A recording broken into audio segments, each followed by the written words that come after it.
Antes de entrar na lição, deixa eu dar aqui uma palavra que é muito especial para você. 1 de João 1,5. Falei na rádio agora. Depois eu entro na lição com você. 1 de João 1,5. E esta é a mensagem que dele ouvimos e vos anunciamos, que Deus é luz. E não há nele treva nenhuma. Não há, meu irmão. Você quer andar fora das trevas? Anda nele. Mas como é que é andar nele? Andar em comunhão com a palavra. O salmista diz, lâmpada para os meus pés é a tua palavra e luz para o meu caminho. A palavra de Deus é a nossa luz. Quando andamos na palavra de Deus, nós andamos iluminados. Fica esse toque para você. A lição, para quem não conhece, semana que vem nós voltamos à lição 1, tá bom? Aqui está, realizando a obra de Deus. Tem um editorial com o nosso missionário R.R. Soares. Na parte de trás tem um questionário para você depois, em casa, fazer, tá bom? E tem aqui no final também o gabarito, mas não cola não. Pega direitinho, vai, daqui ninguém vai ser reprovado não, vai fazendo, vai crescendo. Abra a lição e vamos à lição de hoje. Realizando a obra de Deus. Entre aqueles que se declaram cristãos, é grande o número de pessoas que vivem mal, sendo péssimos exemplos para o Evangelho. Como, porém, alguém poderá dar crédito à promessa de vida abundante trazida por Jesus, se aqueles que garantem que vivem debaixo de sua graça demonstram que a vida abundante não é real? Afinal, ela é ou não é real? Pelas promessas bíblicas, sim. Pelo viver de muitos, parece que não. De quem é a culpa? Às vezes é da própria pessoa, que vive desleixadamente, sem querer aprender o que a palavra fala sobre a sua condição em Cristo, não assumindo os seus direitos como membro da família do Senhor. Verdade.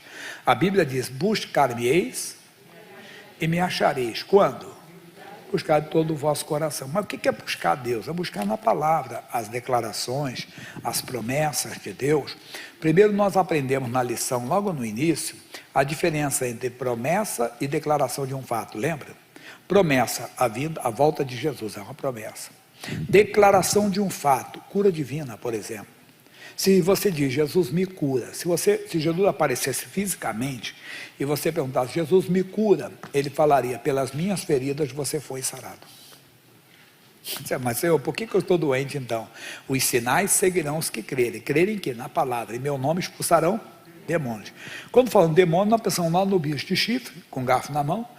Demônio é um espírito do diabo. Diabo é uma palavra do grego, quer dizer caluniador, opositor. É um espírito de Satanás. Satanás é a palavra do hebraico, quer dizer adversário. Então, o que é contra a palavra, você tem que expulsar. Se a Bíblia diz que eu fui curado pelas feridas de Jesus, mas no exame de rotina o médico diz, isso é diabetes, isso é hipertensão, isso é doença tal, o que eu faço? Claro, toma um remédio que o doutor mandou, por favor. Fé é uma coisa, estupidez é outra, tá bom? Aí você vai, entendendo, mas diante de Deus você protesta. Deus, eu creio na tua palavra, que o Senhor levou as minhas doenças, surgiu essa doença, ela foi diagnosticada, mas ela está amaldiçoada em nome de Jesus. E se alguém perguntar para você, mas você vou bem. Mas eu soube da doença tal, realmente apareceu, mas ela já está amaldiçoada, porque pelas feridas de Jesus eu fui curado. Você concorda com Deus, entende? Mas se você não buscar essa declaração, você não vai ter conhecimento dela e não vai viver. Tem que então buscar. Aí nós vamos à frente na lição. Bem, a culpa também pode cair também sobre os pregadores, que não ensinam a verdade. Muitos ensinam apenas a teologia, o estudo sobre Deus, não a teologia como ela tem que ser dada. Devemos aceitar ainda que a culpa seja dos que fizeram as traduções das Sagradas Escrituras, embora reconheçamos que eles tentam fazer o melhor e, de modo geral, foram felizes na obra que realizaram. Muitos pontos importantes, contudo, foram traduzidos de modo distorcido e, por isso, bênçãos têm sido desperdiçadas. É o que relata João 14,13. Já temos estudado bastante neste curso Fé, o qual foi traduzido da seguinte maneira: e tudo quanto pedirdes em meu nome eu farei. Segundo essa tradução, qualquer um pode convencer-se que basta pedir a bênção, que ela lhe será concedida. No entanto, a verdade é bem outra. Conhecemos muitos que vivem pedindo, mas nada recebem. A razão que Jesus não falou o verbo pedir no sentido que nós conhecemos, mas no de determinar, exigir, mandar. Não é exigir nada de Deus, irmão. É fazer o que Jesus mandou fazer. Vamos ver aqui esse versículo na Bíblia. João 14,13. Mas antes de ler o 13, deixa eu ler o 12 para você, para dar bem sentido. 12. Ele diz assim: Na verdade vos digo, que aquele que crê em mim, também fará as obras que eu faço, e as fará maiores do que essas, porque eu vou para o meu Pai. Bem, se você olhar na Bíblia, me mostre quando Jesus pediu ao Pai para curar o doente. Alguém lembra? Nem vai lembrar, não tem. Quando ele pediu ao Pai para tirar o demônio de uma pessoa, existe isso na Bíblia? Não, mas nós pedimos. Desculpe, não me atire pedra. Já falei aqui, não sei quantas vezes no curso Fé. A senhora do Vale do Ribeira, o filho dela era viciado em drogas. Todos os dias ela orava: Jesus, salva o filho da tua serva. Jesus, tira esse demônio do filho da tua serva. Ela entendia que era um demônio. Um dia ela estava na Praça da Sé, eu estava dando o curso Fé, e não tinha igreja aqui na São João ainda, e eu disse assim: olha, Jesus não expulsa demônios. Ela regalou os olhos, pensando, lá vem heresia, né? Eu disse: calma, olha o que a Bíblia diz: os sinais seguirão os que crerem, em meu nome expulsarão demônios. Não é Jesus que expulsa o demônio, é quem crê no nome dele. Pastor, a ficha caiu. Ela orou: demônio do vício, o negócio é comigo, sai do meu filho, vai embora da vida dele. Dias depois ela contou, naquela época todos os dias ele se drogava, e ela contou: pastor, tem 3 meses que ele nunca mais se drogou. Qual é a diferença? Ela aprendeu. Então nós temos que fazer o que Jesus fazia no nome dele. No caso da doença, no caso do demônio, é expulsar, exigir. O que ele fez na casa da sogra de Pedro? Inclinou-se para a sogra dele e, quem lembra? Repreendeu a febre. É o que temos que fazer. Na sinagoga o demônio manifestou, o que ele fez? Repreendeu o demônio. Quando eles estavam no barco, que o vento estava forte, o que ele fez? Repreendeu o vento. Então nós temos que repreender em nome dele. Então pega o sentido aqui agora.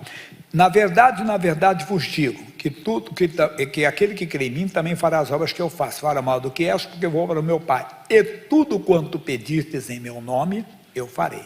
Quer dizer, nós temos que fazer o que Jesus fazia no nome dele.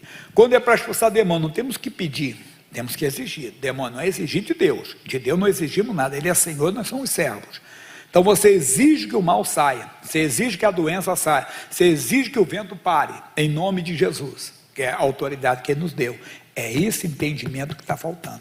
A pessoa então começa, tudo que pedir, está pedindo, não, pedir aqui é exigir, determinar, fazer, o que Jesus fazia no nome dele. Volta na lição. Também é o caso da cura do cego, registrado em João capítulo 9. Os versículos 3 e 4 foram traduzidos deste modo: Jesus respondeu: nem ele pecou, nem seus pais, mas foi assim para que se manifestem nele as obras. Convém que eu faça as obras daquele que me enviou, enquanto é dia. A noite vem quando ninguém pode trabalhar. Bem, se essa tradução fosse correta, poderíamos acreditar que existem pessoas que nascem cegas, aleijadas e passam a vida sofrendo para que algum dia nelas se manifestem as obras divinas. Seguindo este raciocínio, alguém poderia argumentar que Deus não é amor, pois permite que pessoas nasçam defeituosas e vivam sofrendo, sempre privadas da visão, audição, voz e de outras funções, só para que algum dia elas venham ser curadas e ele receba a glória. Isso não parece esquisito? Isso é horrível. Este não pode ser o caráter do nosso Deus. Nós vamos ver que é diferente. Nós vamos ver claramente aqui, primeiro, vai estar na lição, mas eu dou um resumo para você. Os discípulos perguntaram: quem pecou, este ou seus pais, para que nascesse cego? Pergunta sem pé e sem cabeça. Como é que eles poderiam pecar de nascer? Alguém diz: pastor, mas foi em outra encarnação. Tem uma senhora, uma gente boa, mas quando fala dessa parte, até hoje ela não conseguiu se desligar disso. Não existe, a Bíblia diz claramente, não sou eu quem falo, é a Bíblia.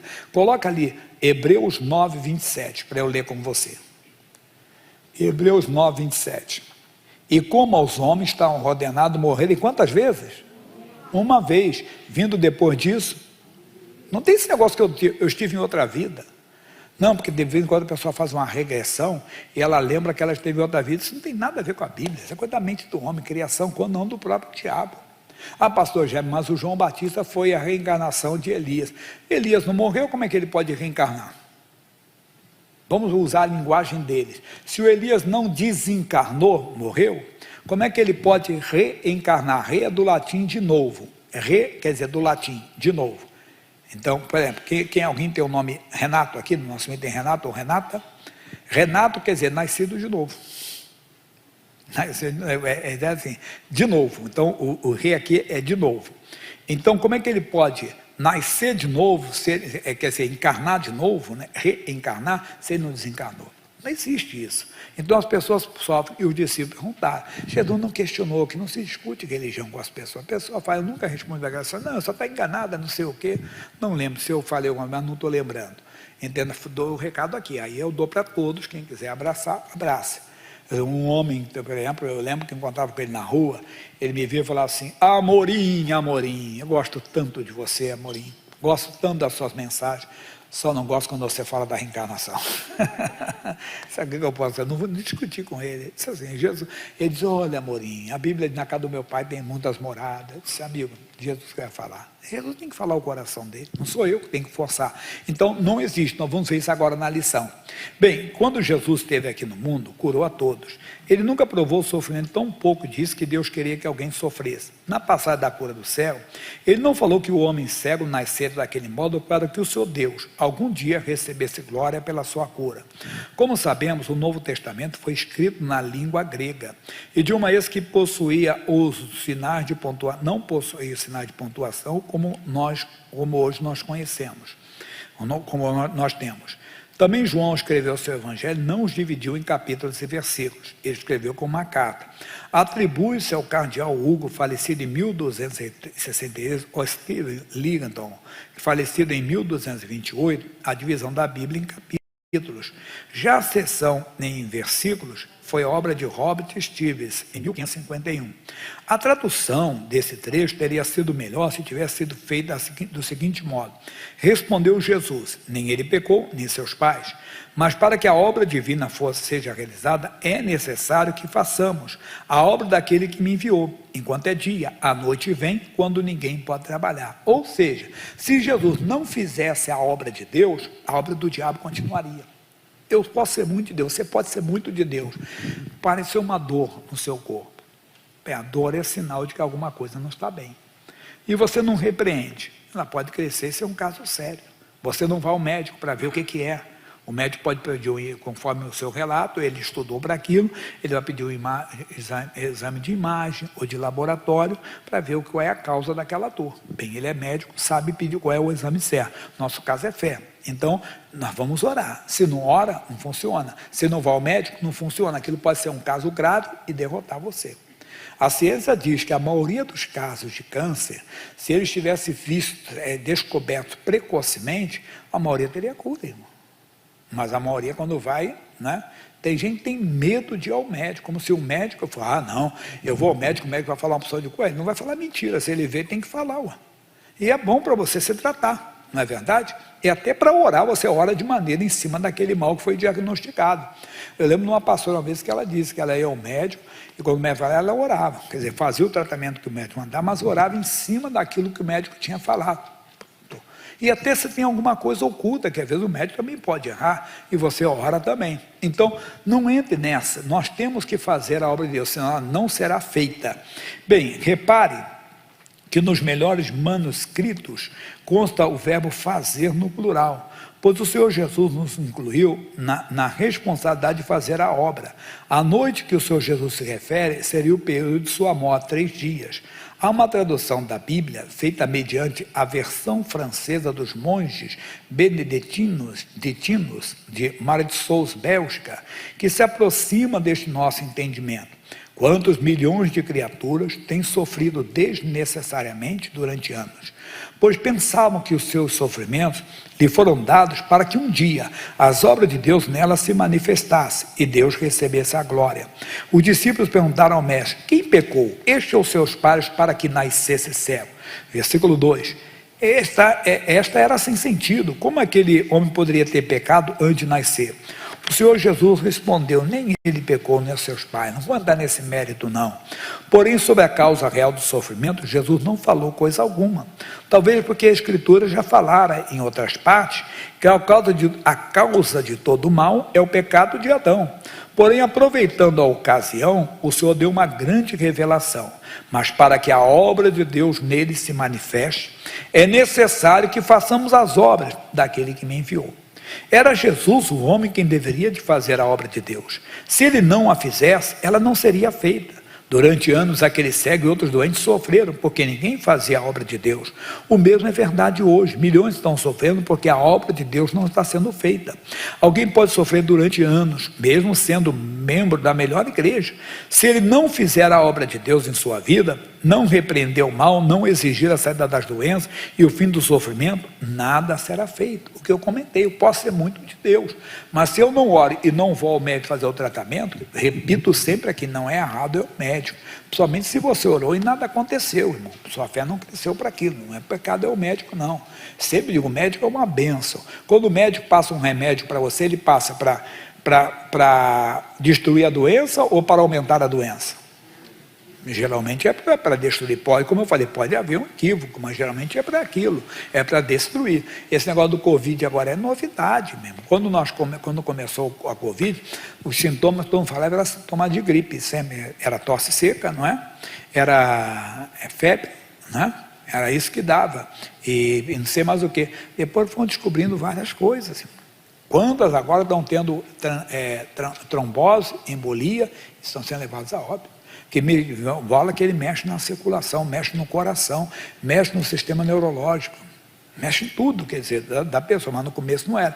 Então pode ser que no começo não passaram o tratamento adequado, porque também não conheciam, estão conhecendo. Hoje eu estava até lendo uma médica, ela falava sobre isso, que a cada dia o pessoal está descobrindo mais coisas sobre esse vírus aí. Então, voltando aqui para a nossa lição. Bem, aí nós diz aqui bem claro para nós aqui, é necessário, entenda, que a obra daquele que nos enviou enquanto é dia, para isso recebemos essa missão do Senhor Jesus. E disse-lhes, ide por todo mundo, pregai o evangelho a toda criatura, quem crer e for batizado será salvo, mas quem não crer será condenado. E estes sinais seguirão os que crerem. Em meu nome expulsarão demônios, falarão novas línguas, pegarão nas serpentes, e se beberem alguma coisa mortífera, não lhes fará dano algum. E imporão a mão sobre os enfermos e os curarão. Quando nossos primeiros irmãos na fé saíram para fazer a obra de Deus, veja o que aconteceu. E eles, tendo partido, pregaram por todas as partes, cooperando com eles o Senhor, e confirmando a palavra com os sinais que se seguiram. Amém? Olha aí, nós temos que fazer. Se eles não fizessem, não é dado, todo mundo vai ficar chorando, oh, Jesus foi embora. Não, agora quem crê em mim fará também as mesmas obras que eu faço. Se a igreja de Cristo descobrir isso e começar a fazer o que Jesus fazia no nome dele, mais pessoas serão. Porque quando eu vim para a igreja, eu não vim para ser salvo, eu vim para ser curado de uma depressão. Aí eu aprendi que Jesus tinha mais para mim, Jesus tinha a salvação, Jesus tinha a vida eterna. E tudo que Jesus tinha, eu comecei a abraçar. Importa você notar isso na Bíblia. No livro de Atos dos Apóstolos, capítulo 5, você verá que muita gente vinha das cidades que convizinham até Jerusalém, trazendo seus enfermos, e pessoas atormentadas de espíritos imundos, de quais todos eram curados. Para que a menos a sombra de Pedro passasse, eles colocavam as pessoas nas calçadas lá. Mas o que eu estou falando, meu irmãozinho? Eles procuraram Jesus, procuraram os apóstolos para serem salvos, porque queriam morar no céu? Procuraram porque estavam enfermos, pessoas atormentadas por espírito, como hoje, depressão, ansiedade, e as pessoas procuram. Quando elas chegam, aí cabe ao pregador mostrar àquela pessoa que aquilo ali é muito pouco. Jesus tem muito mais para ela. Jesus tem a vida eterna, tem a eternidade, porque esse mundo aqui é rápido, a nossa vida aqui é passageira. Como eu falei, estou 62, faço aqui há 3 meses. 62, se eu vou a 100, não importa o tempo que eu vou, e a eternidade é 100 mil, 100 milhões, 100 bilhões, trilhões, 4 bilhões, não, é eterno, irmão. Então, aí o pregador mostra que se a pessoa reconhecer o sacrifício de Jesus na cruz e recebê-lo como Senhor e Salvador, Jesus tem muito mais para ela. Mas note, se eu não falar de cura, as pessoas não vão procurar. Então é um engano para trazer as pessoas. Não, é um modo de atraí-las com laços de amor, que Jesus também se preocupa com a cura delas. Por isso que Pedro, quando passou na região de Lida, ele foi aos santos que habitavam, santos, homens de Deus, mulher de Deus, mas encontrou Enéas e irmão Enéas, Jesus Cristo te dá saúde, levanta-te e anda. Quer dizer, ele não chegou ali orando, foi visitar os irmãos, encontrou um irmão doente e levantou o irmão. Então a cura é para todos, para trazer o que está lá fora, para ele conhecer o amor de Deus, e para os que estão na igreja entenderem que Deus tem muito mais para eles ainda. Glória a Deus. Voltando aqui então na lição. Bem, vimos que eles procuraram Jesus porque não queriam ter trabalho para conseguir o sustento material. Pois de 5 pães de cevada, não pulei aqui, desculpa, que eu pulei aqui direto. Acorda, meu irmão, aqui, quantos nossos primeiros irmãos saíram para fazer a obra? Veja o que aconteceu. Acorde, meu irmão, já fomos enviados, temos uma missão, devemos fazer a partir de agora. Agora sim, o significado de realizar a obra de Deus. Somos nós que realizamos a obra de Deus. Mas o que realmente significa realizar a obra de Deus? Para as pessoas que procuraram o Senhor Jesus e indagaram dele o que era realizar a obra de Deus, ele foi claro. E achando no outro lado do mar, disseram: Rabi, quando chegaste aqui? Jesus respondeu e disse-lhes: na verdade vos digo, que me buscai não pelos sinais que viste, mas porque comeste do pão e vos saciaste. Trabalhais não pela comida que perece, mas pela comida que permanece para a vida eterna, a qual o Filho do Homem vos dará, porque a este o Pai, Deus, o selou. Disseram-lhe, pois, que faremos para executarmos as obras de Deus? Atenção, respondeu-lhe e disse: a obra de Deus, resposta no singular, pergunta feita no plural. A obra de Deus é esta, que creais naquele que ele enviou. Por quê? Se você crê em Jesus, você vai fazer todas as obras que ele mandou: expulsar os demônios, visitar os enfermos, pregar o evangelho, batizar as pessoas em nome do Pai, do Filho e do Espírito Santo. Aí você vai realizar as obras de Deus, vai dar pão ao que está com fome, vai dar roupa àquele que está com frio, vai visitar o que está enfermo, vai fazer as obras, mas no singular. Então a obra se resume: creia no que Jesus falou, creia no que ele diz, faça o que ele diz. É verdade. Maria descobriu isso logo no início, em Caná da Galileia, quando estava lá sem vinho, e ela disse: não tem vinho, mas mulher, que eu tenho contigo. E ela então disse: façam tudo o que ele vos disser. Ou seja, ele é o Senhor. Maria reconheceu que diante dela estava o Senhor. Entenda? Ela foi mãe dele, sim, do homem Jesus. O Deus que fez carne habitou entre nós, porque ele tinha que entrar pela porta. Ele não podia entrar como Deus nesse mundo, porque esse mundo foi entregue ao homem. E o homem nos vendeu às trevas. Então Jesus veio como homem ele foi à cruz do Calvário, venceu a morte, venceu o inferno, pelo poder do Pai ele ressuscitou, vencendo a morte e o inferno. Glória a Deus. Mas é muito importante você entender isso, tá bom? Maria disse: fazei tudo quanto ele vos disser. Então você quer vencer, faça o que ele manda. É o que diz a lição para nós aqui. Temos que fazer o que ele mandou. Vimos que procuraram Jesus porque não queriam ter trabalho para conseguir o sustento material. Pois de 5 pães de cevada e 2 peixinhos, um lanche de um menino, ele fez uma multiplicação que alimentou quase 5.000 homens, além de mulheres e crianças. Agora seria fácil, no raciocínio deles, quando tivessem qualquer necessidade, ele prontamente faria um milagre. Jesus advertiu-lhes que deveriam trabalhar pela comida que permaneceria para a vida eterna, a qual ele, Jesus, daria a eles. Entenderam então que precisavam fazer algo e foram direto ao assunto, perguntando o que seria necessário para realizar as obras de Deus. Jesus lhes informou que não são as obras de Deus que temos de realizar, mas sim a obra de Deus, a qual é crer naquele que por ele foi enviado. Qual é a obra de Deus? Crer em Jesus. Você vai fazer as obras de Deus, se crer nele. Então a obra de Deus é só essa, é crer no Senhor Jesus, e os sinais seguirão os que crerem. Bem, hoje mesma pergunta, mesma resposta. A pergunta dirigida ao Senhor Jesus é ouvida em todas as partes, e a resposta ainda é a mesma: que creias naquele que por ele foi enviado. Mas o que é crer naquele que por ele foi enviado? Muitas pessoas garantem que creem naquele que Deus enviou. E quando lhe pergunta quem foi que Deus enviou, logo responde: Jesus. De certo modo, elas estão corretas. Mas a verdade é que Deus não enviou Jesus propriamente. Ele enviou a sua palavra. Ela encarnou-se. No princípio era o verbo estava com Deus, o verbo era Deus, o verbo se fez carne, pessoa humana. Daqui a 4 meses estamos comemorando o quê? Natal. Ninguém sabe o dia verdadeiro, mas é a comemoração. O verbo se fez carne e habitou entre nós. Então diz assim, mas ele enviou Jesus, que é a palavra de Deus. Mas é preciso que se entenda a diferença, pois muitos garantem que creem em Jesus, mas não vivem de acordo com a palavra. Eles, na verdade, enganam-se. Quem de fato crê no Senhor Jesus, pratica a palavra de Deus. Então, o que você fará a partir de agora? Se você não fizer a obra de Deus, ela não será feita. O que você diz? Você vai fazer a obra do Senhor? Se você está doente ou com qualquer problema, pare de ficar pedindo a todo mundo que ore por você e que lhe ajude a conseguir algo de Deus. Decida-se agora mesmo a fazer a obra dele. Torne-se um filho obediente, um praticante da palavra. Aleluia. Vamos fazer isso agora? Fiquem de pé.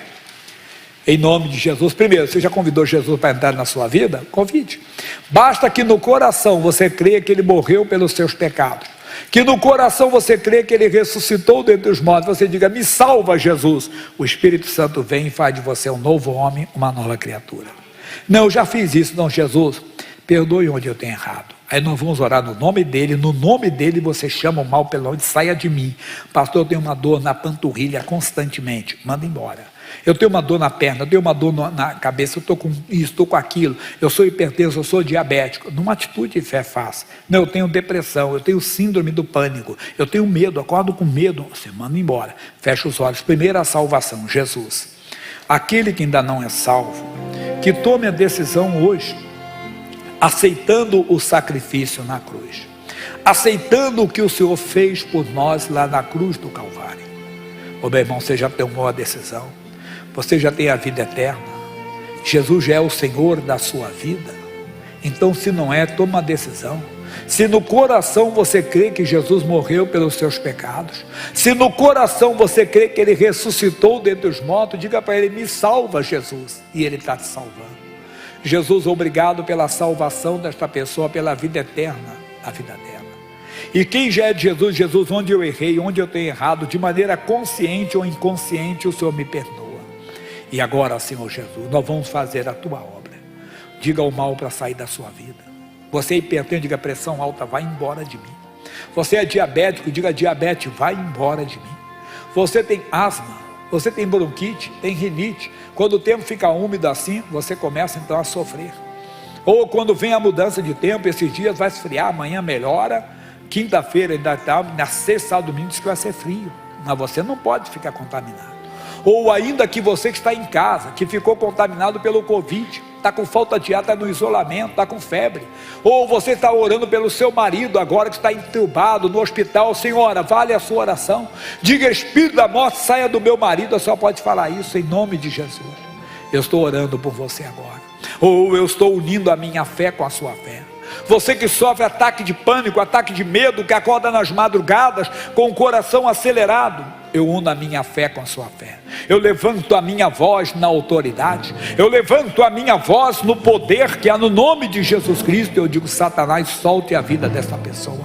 Eu quebro a tua influência, eu quebro o teu domínio. Eu lhe dou uma ordem agora: espírito de enfermidade, sai agora com a sua pressão alta, com a sua diabetes, com a sua asma, com a sua bronquite, com a sua rinite. Eu exijo que vá embora, eu ordeno que vá embora. Onde houver a doença, onde houver a enfermidade, você não pode ficar. Demônio, você que está perturbando a mente desse homem, a mente dessa mulher, ou você que está agitando a mente dessa pessoa, eu exijo: sai agora. Vai embora a depressão, vai embora a síndrome do pânico, vai embora transtorno de ansiedade, vai embora medo. Sai dessa pessoa agora. Vai embora medo, solta esse homem. Medo, solta essa mulher. Perturbação, vai embora. No poder que há no nome de Jesus, na autoridade que há no nome de Jesus Cristo, eu digo a todo mal que está no corpo desta pessoa, eu digo ao mal que está na mente dessa pessoa, eu digo a essa força maligna que tem oprimido esse meu irmão, tem oprimido essa minha irmã. Todos que estão aqui são meus irmãos, e eu quebro a influência do inferno sobre a vida deles.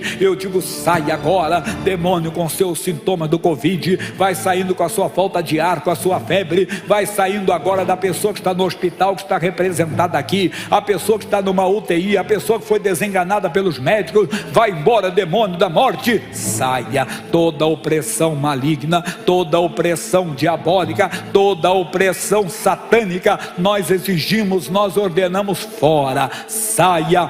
em o nome de Jesus Cristo. E agora, Pai, eu oro para quem está desempregado, eu oro para quem está com a empresa falida, eu oro também dizendo: espírito da amarração, sai da vida desse homem, espírito do diabo que está na vida financeira, na vida profissional, que a pessoa não consegue emprego, não consegue se levantar, não consegue sair das dívidas, sai agora, em nome de Jesus eu exijo. E você, demônio que está na vida familiar, saia do parente dessa pessoa agora, em nome de Jesus. Demônio que prende a pessoa no álcool, nas drogas, na prostituição, solta agora. Demônio que foi pago no terreiro, foi pago numa encruzilhada, que ganhou oferendas, demônio que acompanha esse homem, que acompanha esta mulher, que diz ser o guia de frente, que diz ser o guia de cabeça, sai, vai embora, mal, em o nome de Jesus Cristo. Levante suas mãos, diga: obrigado, Jesus. Diga: Senhor Jesus, eu tomo posse da bênção em o nome do Senhor.